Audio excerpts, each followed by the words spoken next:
Hello everyone, দেখুন এখানে কে আছে। শোভা আপু, লেডি বাইকের শোভা। তো হুট করে তার বাইকের তেল শেষ হওয়ার কারণে সে এখানে দাঁড়িয়ে পড়েছে। হ্যাঁ, মানে কি মুশকিল ভাই। আমরা এখন কথা বলি। আচ্ছা, তুমি এখানে দাঁড়িয়ে আছো কেন? মানে এত দামি বাইক কিনেও তোমার এইখানে জঙ্গলে এসে দাঁড়িয়ে আছো কেন? আরে কালকে রাত্রেবেলা যখন বাড়িতে যাচ্ছিলাম তখন দেখছি গাড়িতে 3 দাগ তেল আছে। পরে ভাবছি যে মোটামুটি তেল যা আছে আমি গিয়ে আবার চলে আসতে পারবো, কিন্তু সকালবেলা ঘুম থেকে উঠে আবার দেখি বাইক নাই। মানে ছোট ভাই আবার ঘুরতে গেছিল বাইক নিয়ে।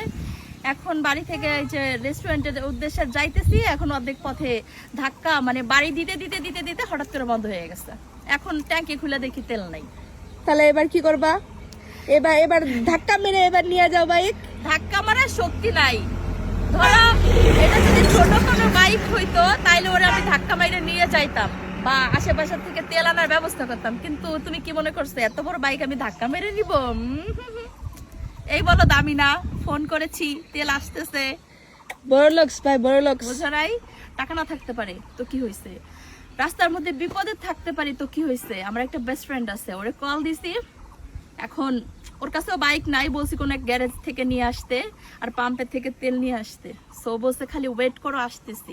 যদি ও বলছিল যে না এত দূরে বাইক নিয়ে যাইও না, কিন্তু এই যে যাতায়াত, এখন তো ঈদের 3 নাম্বার দিন। সো যে পরিমাণে ভাড়া, 10 টাকার ভাড়া 30 থেকে 40 টাকা। সো বাড়ি থেকে আমার যাইতে যাইতে 100 থেকে 150 টাকা ভাড়া চলে যাবে। ওই 150 টাকা দিয়ে যদি আমি তেল ভরে ঘুরি তাহলে আমার সারাদিন ঘোরা হয়ে যাবে। তুমি এটা বিশ্বাস করো? 30 টাকা থেকে 40 টাকা না, 80-90 টাকা। 80-90 টাকা তো ভাড়া। তাহলে বুঝো এখান থেকে তাহলে ওই পর্যন্ত আমার কত টাকা ভাড়া চলে যাবে।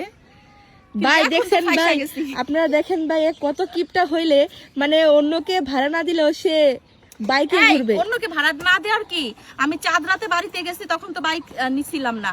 তখন চাঁদ রাতে সবাই আমি বকশিস দিছি, সালামি দিছি। ঈদের দিন সকাল পর্যন্ত আমি বাড়ি থেকে রেস্টুরেন্টে গেছি, তখন আমি সবাই সালামি দিছি। তাইলে ওদের হক তো আমি নষ্ট করি নাই। ঠিকই ওদের সালামি দিছি, বকশিস দিছি, ডাবল দিছি। আর সবাই আমার টোন মারছে কি জানো, কি আপু আজকে আপনার বাইক কই, বাইক কই। এখন আজকে আমি ঠিক আমার ভাড়া বাঁচানোর জন্য বাইক নিয়ে বের হইছি, কিন্তু ঈদের 2 দিন পর। ঈদের 2 দিন পর, কিন্তু দুর্ভাগ্য একটাই যে তেল নাই, বন্ধ হয়ে গেছে। আমার ঈদটাই মাটি মাটি এবার, বুঝছো? তোমার ঈদ আবার কবে আবার ভালো হয়?